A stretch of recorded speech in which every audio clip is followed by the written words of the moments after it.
Mom, if you've ever wondered how bubbles are made, we're going to show you.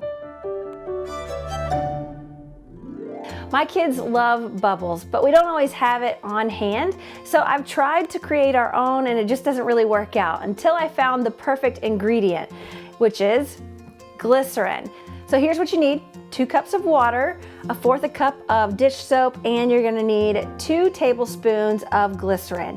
Now you're gonna wanna mix these slowly together so you don't create a foam.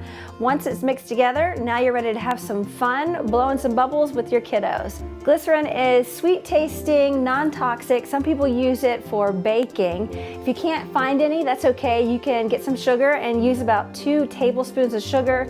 Put it in your solution, stir it slowly once again, and you'll be able to make these bubbles. Now, we hope you have a wonderful time with it with your kiddos. If you have any suggestion on how to make bubbles, we'd love to hear it. You can message us on our Facebook page, and we'll see you on the next Mom to Mom.